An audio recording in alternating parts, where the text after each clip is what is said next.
We begin in the east, honoring the element of air, inspiration, and new light. And we turn to the left, and we gather the blessings of the earth and the sky, and we receive them. Exhale. And we balance that by turning to the right, and we gather the blessings of the earth and of the sky. We share them, and we receive them. Exhale. Leading from the heart, we step forward in courage as we embrace that which is to come, and we turn to bless and release that which has been. A quarter turn brings us to the south, element of fire, the place of our work, and we gather the blessings. We share them, and we receive them, always letting that left hand lead. Exhale. And we balance that by turning to the right. We gather the blessings. We share. We receive. Exhale. Stepping forward in courage, we lead from the heart as we embrace that which is to come, and we turn to bless and release that which has been. And a quarter turn brings us to the west, the element of water, the place of introspection. We turn to the left because the left is the side of spirit, and we lead from the place of spirit. Exhale. We balance that by turning to the right, honoring the physical side of our nature. We share the blessings, and we receive the blessings. We release. Leading from the heart, we step forward in courage to embrace that which is to come, and we turn and bless and release that which has been. A quarter turn brings us to the north, element of earth, the home of the ancestors. We gather the blessings. We share them. We receive. And we ground. We turn to the right, and we gather the blessings, sharing, receiving, releasing. Leading from the heart, we step forward in courage as we embrace that which is to come, and we turn, and we bless and release that which has been. And a quarter turn returns us to the east. Having danced our gratitude, we now offer prayers of gratitude. Great mystery, we awake to another sun, grateful for the gifts bestowed, granted one by one. Grateful for the greatest gift, the precious breath of life. Grateful for abilities that guide us day and night. As we walk our chosen path of lessons we must learn, spiritual peace and happiness, rewards of life we earn. We thank you for your spiritual strength and for our thoughts to praise. We thank you for your infinite love that guides us through these days. We are now taking refuge. We turn. Until the heart of enlightenment is reached, I go for refuge to the three jewels. I will attain enlightenment for the sake of all beings. Until the heart of enlightenment is reached, I go for refuge to the three jewels. I will attain enlightenment for the sake of all beings. Until the heart of enlightenment is reached, I go for refuge to the three jewels. I will attain enlightenment for the sake of all beings. Having taken refuge, we offer the mantra, Om Tare Tu Tare Ture Soha. Om Tare Tu Tare Ture Soha. Om Tare tu tare, ture soha. Om tare, tu tare, ture soha. Having offered the mantra to the Bodhisattva of compassion, we acknowledge the light in one another. May we walk this day in beauty. Blessed be. Merry meet. Welcome to the community known as the Unitarian Universalist Church of Amherst. That opening video should alert you that we may be straying from business as usual today. For those gathered in the chapel, I invite you to place your phones on airplane mode so that not only can you be here with no distractions whatsoever, but also our folks in the live stream can keep up and without any disruption to their experience as well. Today is the fourth week exploring the topic of finding our center, which includes our personal and collective identity and centeredness.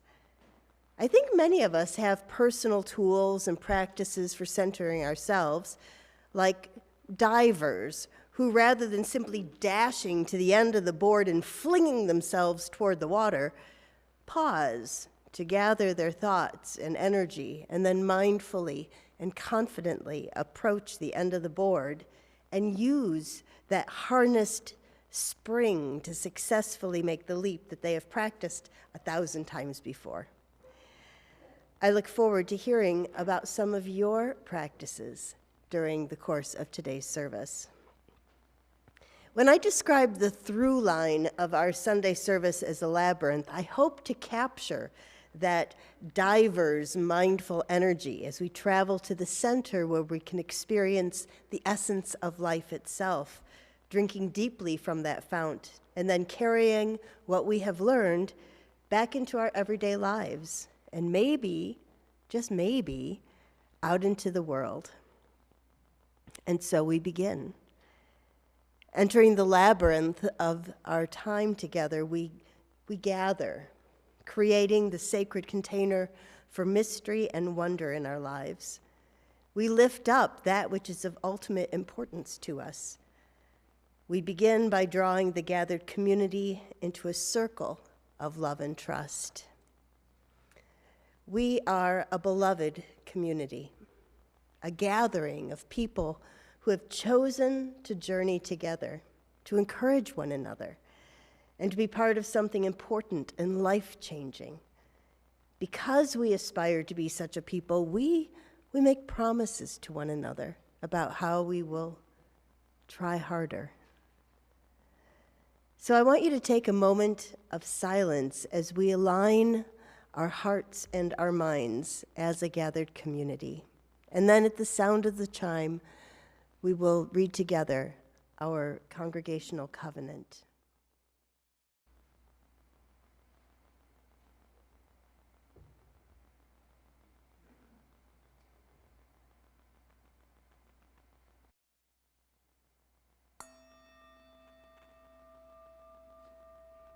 Let's read together. Together we promise to gather in compassionate community, to celebrate diversity of thought and unity of spirit, and to seek wholeness for ourselves, our children, and our world. Our song of intention this morning is a mashup of a familiar UU song, gathered here, with Nirvana's Come As You Are. As the song plays, take a moment and greet those around you, with special loving attention to those who may be new to you and those who may have difficulty moving around. Those online, feel free to chat in the chat. Get to know one another. If you are an introvert, it is okay if you just sit and stare straight ahead. Everything is the perfect answer, but this is your opportunity to sort of gather one another into this space and to enjoy a fun mashup of a song and great images of beloveds. Go!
This is the part that's always so hard, coming back.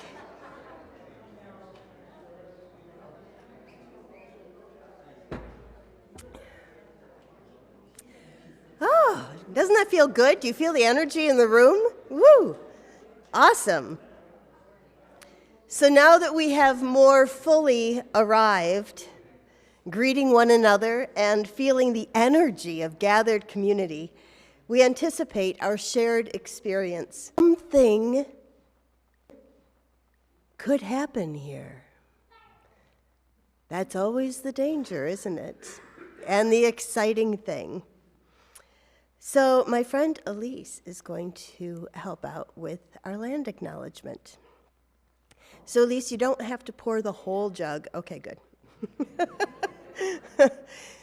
So do you know where you are? You are on holy ground. You are on ground that was first cultivated and occupied by the Haudenosaunee. Not yet, not fire yet. And those known as the neutrals. We honor them as the original keepers of the land, and we offer a libation of water, which is our giveaway, our thank you, and our commitment to be part of something that is larger than ourselves. So when we gather, still not yet, when we gather, we light a chalice, which is the symbol of Unitarian Universalism. It represents the light of truth, the warmth of community, the fire of commitment. And we're going to say some words together, and that's the magic cue. Okay. Please join me with these words. May the light we now kindle inspire us to use our powers to heal and not to harm, to help and not to hinder, to bless and not to curse, to serve you, Spirit of life. Thank you, Elise. Our journey has begun. We've gathered, we've greeted one another, we've acknowledged with deep gratitude the legacy of the land that holds us and the light we carry within. Everything we do is centering practice. We come to church to find our center, to be reminded that we are part of something much larger than ourselves, and that we are held in a love that defies our understanding. And so we bear witness to one another's joy and pain.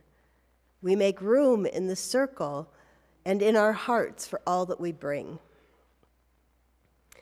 You'll note that the table where we acknowledge our joy and pain is round. It's a gathering place. Even as you bring your individual hopes and cares, you are part of a circle of love. So come gather around, maybe exchange a glance, a smile, even an encouraging touch. We can let go of our neat lines and waiting in queues and embrace the messiness of community. So come forward and place your stone in the company of others.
I'm going to tell you a story that I have told before in this space. So if you're keeping track, you can roll your eyes, put a little tick next to that on the box. There she goes again.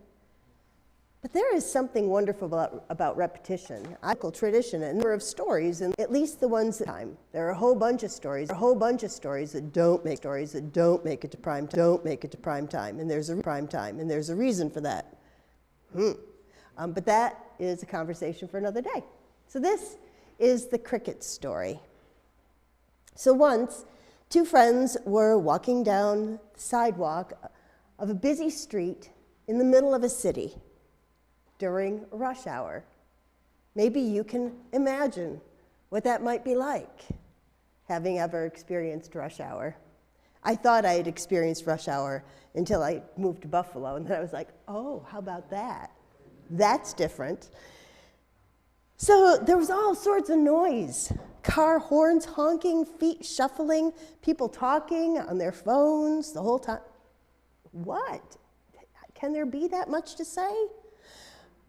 And amid all of this noise, one of the friends suddenly turned to the other and said, I heard a cricket.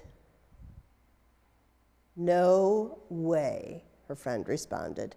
How could you possibly hear a tiny little cricket amidst all this noise? You're just imagining it. Besides, I have never seen a cricket in the city. No, really, I do. I hear a cricket. I'll show you. And she stopped for a moment and listened, kind of got oriented. And then she led her friend across the street to a big cement planter with a tree in it. And then pushing back some of the leaves, she found a little brown cricket. That is amazing, her friend said. You must have superhuman hearing. What is your secret? No, she said, my hearing is just the same as yours. There's nothing special. There's no secret. Watch. Let me show you something. And she reached into her pocket and she pulled out some coins. And amid all the noise of the city, everyone within 30 feet turned their head to see where the sound of the money was coming from. You see? It's all a matter of what you are listening for. So I wonder, what are you listening for? What do you hear amid all the noise and all the distraction? I wonder if we can make ourselves still enough to hear our own heartbeat.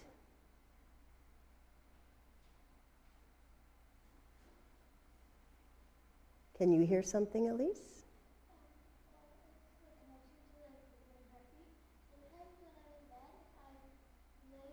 You know what? Hang on a second. I'm going to get the microphone. Whoa, whoa, whoa, whoa, Elise. Whoa, whoa, girlfriend. This way, not only I can hear it, but everybody can hear it. Okay.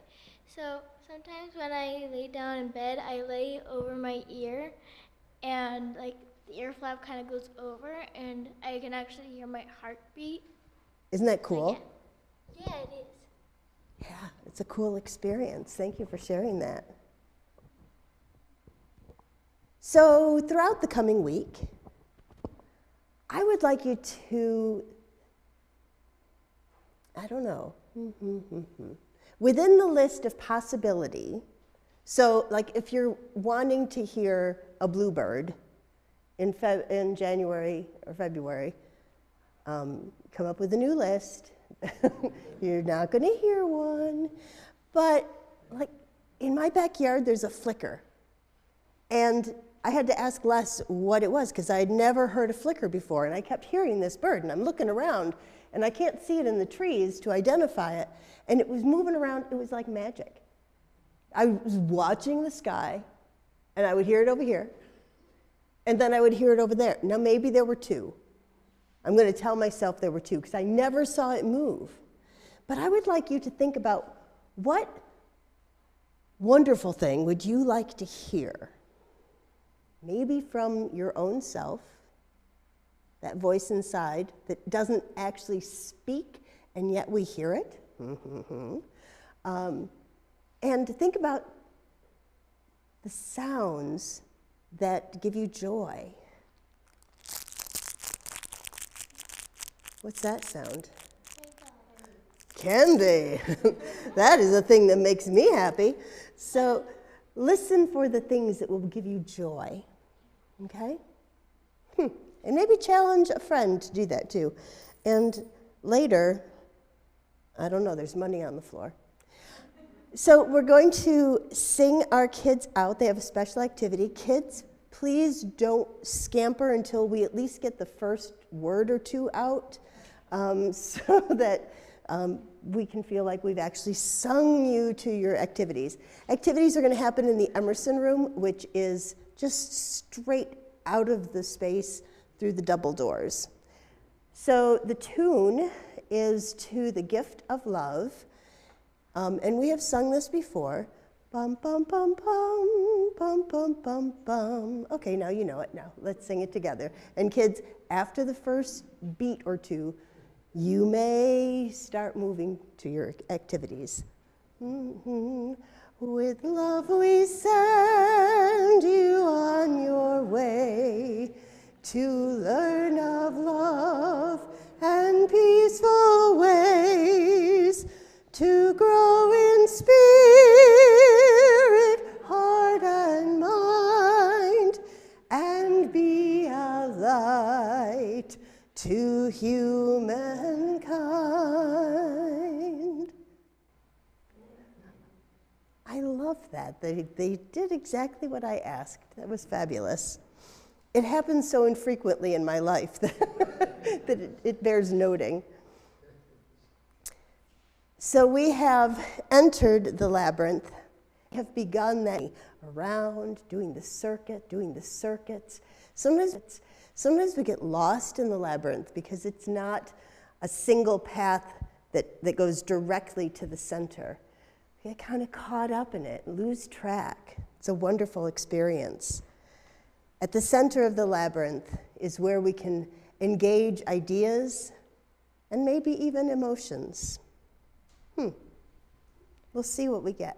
As part of the monthly Soul Matters theme of finding our center, today we are exploring centering practices and boundaries. They do go together. Today will not be a sermon about the topic of spiritual exploration, although there may be some exposition, some explanations, or invitations so that we can emerge and engage more fully. It is my hope that we can layer exposition and experience, engaging and practicing together. I invite you to let your personal boundaries be a bit permeable so that you can experience, experiment, and explore. Whether these practices are brand new to you or they are already part of your daily routine. So, a word about boundaries. All of us have boundaries.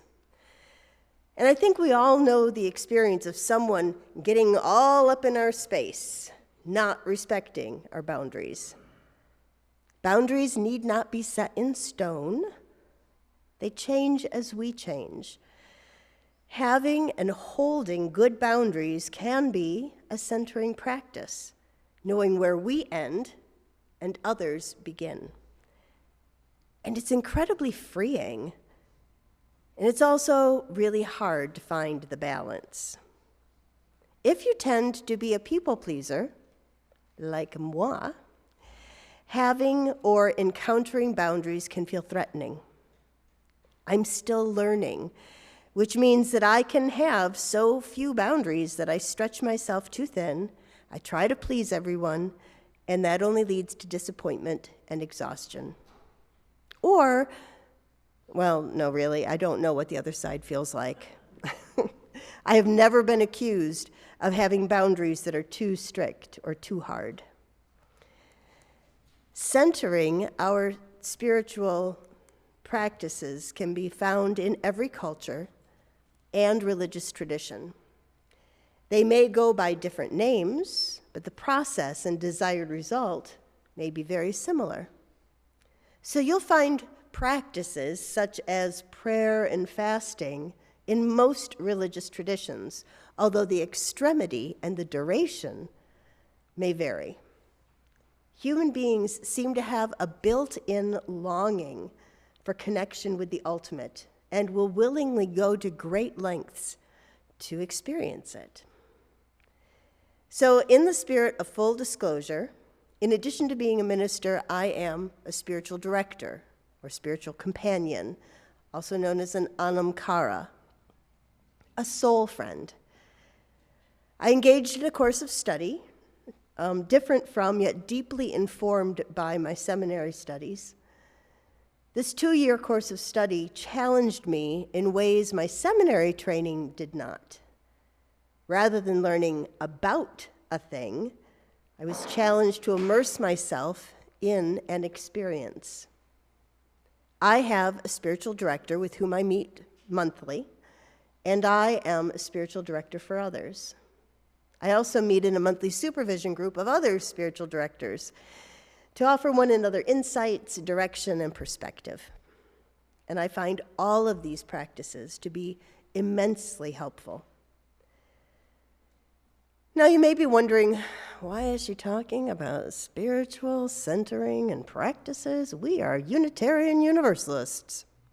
Yes, we are, and we are diverse. We come from many backgrounds, we have many expectations, and we have many different interests, different avenues that intrigue us, that we want to travel down. So if I had to choose a side in our blended faith family, I would say that I am more Universalist than Unitarian. Where the Universalists continued to identify as deeply spiritual, the Unitarians of the early to mid-20th century moved more to the side of humanism, and often to secular humanism. When the two faiths joined in 1961 to create something new, it was the more rational, humanistic side that identified us, kind of pushing the more spiritual side to the margins. I don't think we have to choose one way or the other. The fact that we are Unitarian Universalists means that we have the capacity, or at least the invitation, to hold both possibilities. Our exploration today will attempt to address these differences and offer practices that appeal to both sides of our blended faith family. And so let's continue our exploration with a form of centering practice that can provide maybe an easy on-ramp for those of us who may not have developed centering or spiritual practices. And that is Lectio Divina. Lectio Divina is Latin, and it literally means reading, divine reading. It comes from the Christian tradition, and it's a long-standing tradition. And it's taking a passage, at least in the Christian tradition, taking a passage of Scripture, maybe one verse, maybe a paragraph of a couple of verses, and really intensely going deep into it, not to further solidify it like, thus saith the Lord, don't touch this, but as an invitation to respond to it, to have a conversation with it, to feel how it feels in your body. And it is, like I said, it's a long-standing tradition, especially among monasteries and the religious folk, the people who made that their life calling. It's not studying an unchanging text. It is having a conversation. So there are 4 aspects to Lectio Divina, and they all start with R, which I find very helpful. I'm very good with that kind of memory device. So you read the passage twice, reflect on the words you read, respond in prayer, and rest. So I feel like I've been doing Lectio Divina my whole life. I underline and write in my books. Anyone who's ever borrowed a book from me can, sometimes it's hard to read somebody else's book where they've underlined because like your eye wants to go right there, and so you miss all the other good stuff. But it's a conversation. And sometimes I'm writing to the author, what nonsense? What are you thinking? And then 3 years later when I read the book again, I'm like, wow, I was really harsh there. Now I have a different opinion. But it's an ongoing conversation with the book. So for an example for us today, I have taken an excerpt, one line, from the book that we're going to be studying in a Friday night book study group. If you want to know more about that, let me know today, because it starts on Friday. But it's using the book Active Hope, How to Face the Mess We're In Without Going Crazy. Great title, by Joanna Macy and Chris Johnstone. So here is the text. To save our world, what we most need to do is to hear within us the sounds of the earth crying.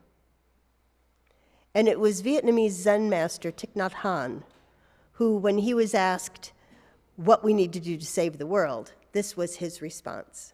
To save our world, what we most need to do is to hear within us the sounds of the earth crying. So I would like you to close your eyes, and I'm going to read it 2 times. Pretend I haven't read it yet. To save our world, what we most need to do is to hear within us the sounds of the earth crying. To save our world, what we most need to do is to hear within us the sounds of the earth crying.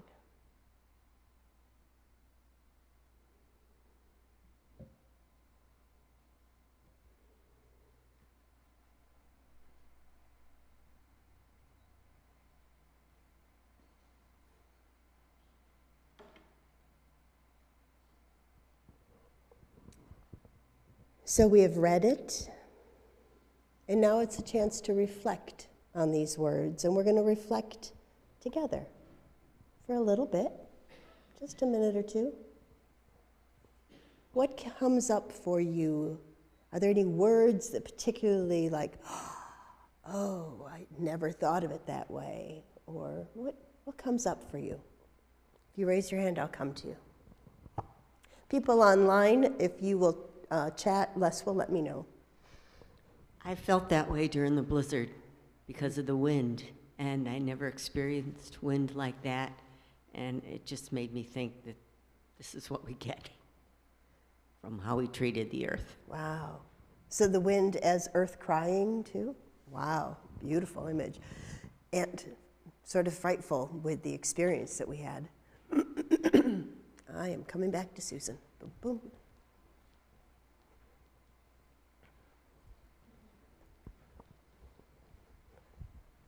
I pictured the deforestation in my mind of the Amazon with the trees totally gone and bare earth, nothing growing.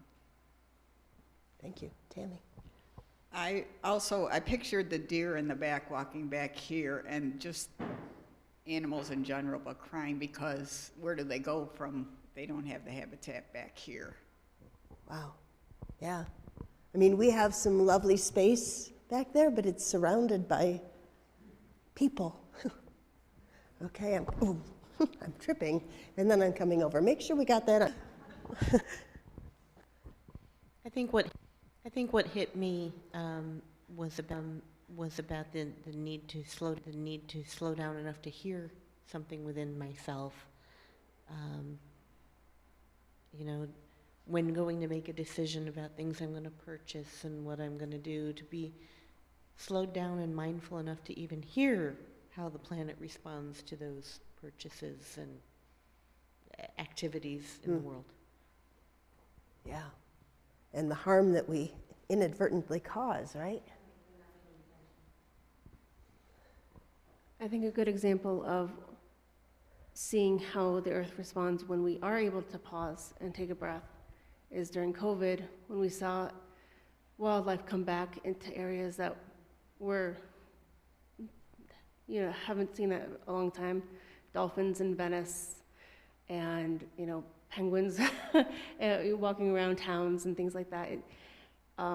Seeing nature being able to rebound from us was inspiring, but then, and pictures of downtown LA with, and around the world, big cities having these beautiful views because there was no car pollution.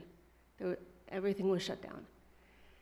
So sometimes seeing how things could be is, it makes you aware of what is.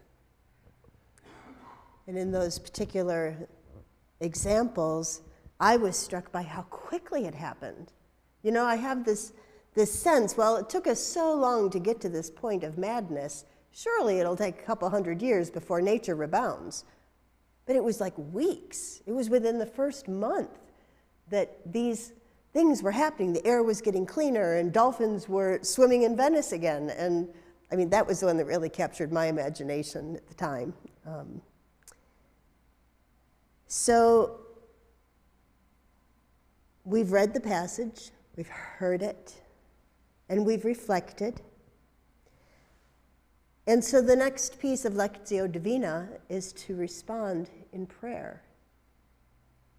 And so I invite you to lean your hearts into the spirit of prayer.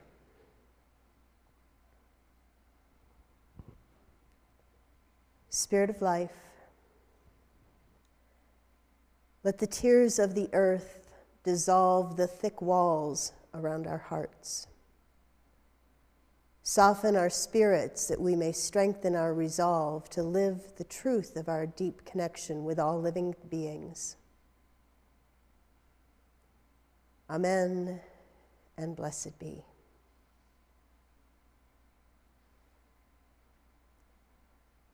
The fourth R is rest. And I just invite you, we don't have to do this all in the same timing, but to take 3 cleansing breaths as our moment of rest.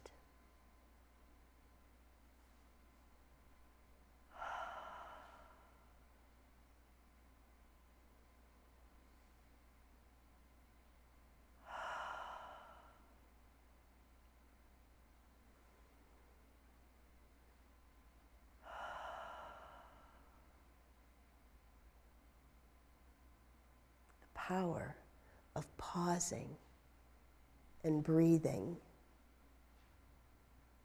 I feel like my shoulders just dropped 2 inches. It's like, oh, I didn't even know that I was all keyed up until I took a second to do a little breathing. So, Lectio Divina is one form of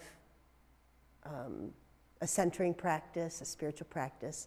So others might include meditation.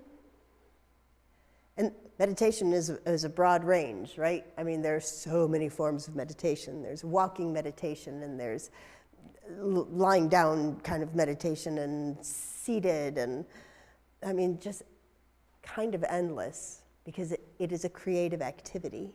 You can choose your own adventure. Centering prayer is another form of a centering practice.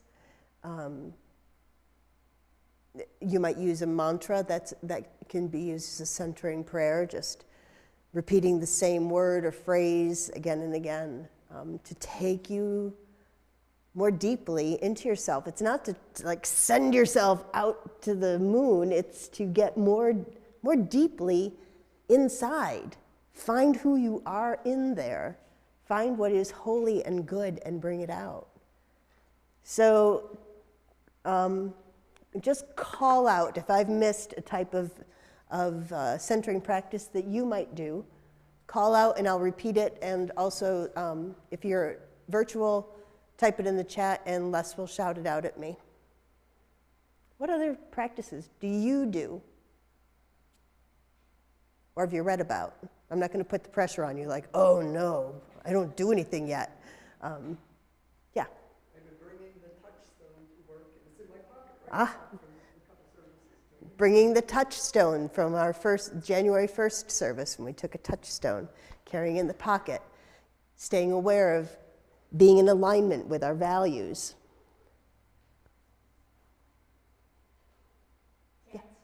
Dancing.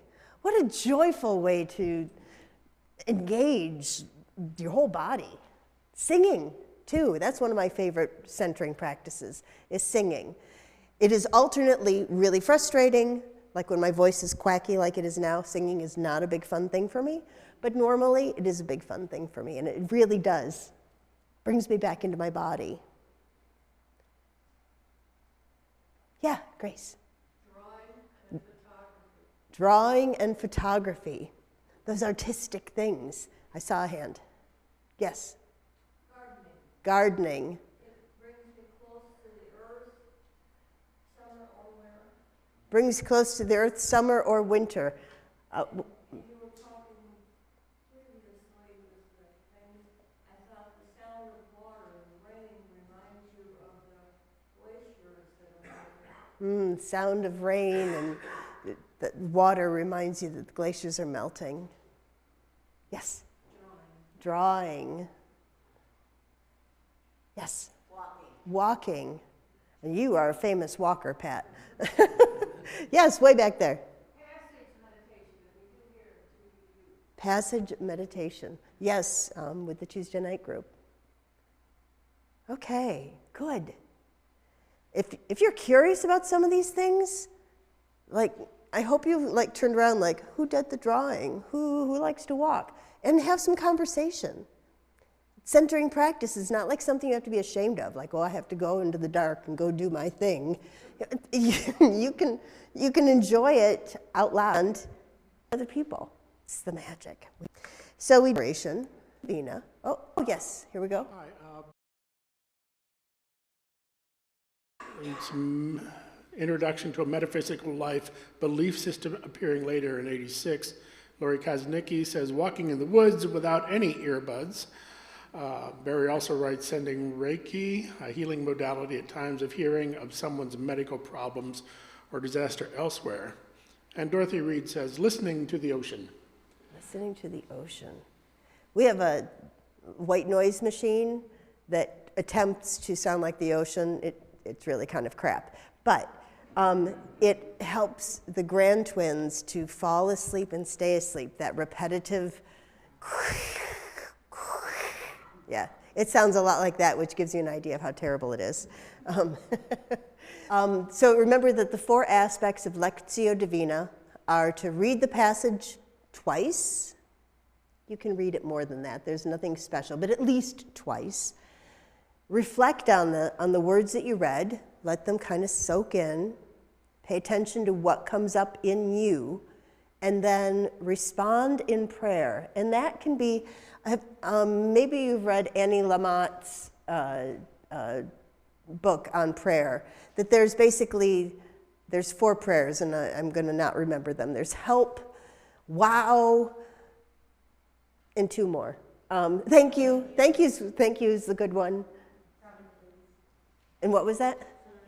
Please. Yes. So that if your prayer is only, thank you. Gratitude goes out. Doesn't matter if you are directing it toward a something or someone. Gratitude goes out. So the Buddhist teacher Soygal Rinpoche notes, masters of all the religious traditions on earth now understand that spiritual training is essential, not solely for monks and nuns, but for all people, whatever their way of life or faith. The nature of spiritual development is intensely practical, active, and effective. The danger we are all in together makes it essential now that we no longer think of spiritual development as a luxury, but as a necessity for survival. Spiritual development is no longer a luxury, but is necessary for survival. Our planet is in crisis. Humanity is in crisis, which then means the planet is in crisis. Can you see that it is cyclical? It's not even cyclical. It doesn't take time. It's just repetitive. We keep circling around. And spiritual development, centering practices, help us, and by extension, they have an impact in the world. So we began with Lectio Divina. And I chose that as a beginning point because it's relatively easy. You know, just find a sentence or a poem or a paragraph that grabs you, and then give it a little thought. Easy peasy, right? Well, I might have been a bit tricksy with you about that. Lectio Divina has such a long tradition because it goes much more deeply. We embody. It is the embodiment of spiritual practices where we are changed, where we are prepared to face the challenges of our time. Being able to be centered and calm when all around us are coming from a place of fear or chaotic energy, that is the mark of the spiritual warrior, the one who has immersed themselves in the meaning of living our principles, who can embody compassion and justice, the one who is deeply rooted in living with respect for the interdependent web. Finding our center is a process. It is not a destination. Having healthy, intentional boundaries helps us to stay centered. And engaging in spiritual practices and disciplines, deepening our commitment to that which is of ultimate importance to us, finding an anamkara, a soul friend, whose presence allows us to be real and transparent, who will call us to be our truest self. These are the tools of the spiritual warrior. The spiritual warrior is not one who goes out to make war. The spiritual warrior is one who lives a disciplined life. So Joanna Macy is a spiritual warrior, as well as being the author of Active Hope.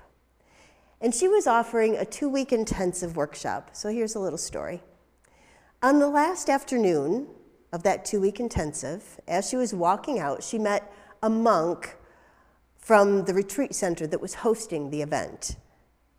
And he said, "Well, I expect now, on your last day, you'll be giving people vows." Joanna told him that that wasn't something she did. Pity. I find in my own life, vows are so very helpful because they channel my energy to do what I really want to do. Continuing on her walk, Joanna looked at her hand and thought, if we were to have vows, they should not number more than the fingers and thumb on one hand. And immediately, once she had that thought, immediately, vows formed in her mind. And this is what they were.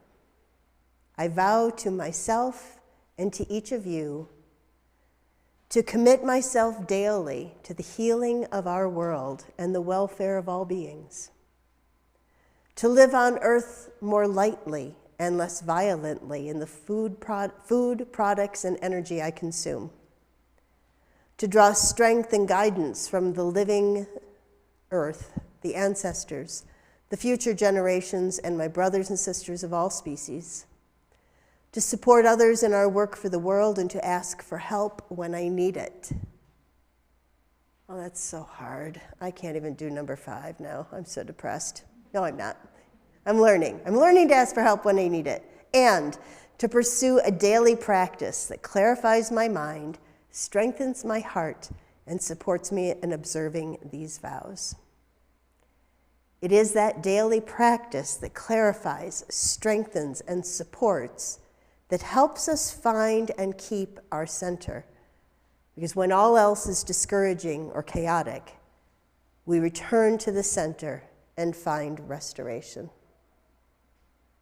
I invite you to sing with me. There is a love holding me. There is a love holding all that I love. There is a love holding all. I rest in that love. There is a love holding you. There is a love holding all that you love. There is a love holding all. You rest in that love. There is a love holding us. There is a love holding all that we love. There is a love holding all. We rest in that love. Thank you. You may be seated.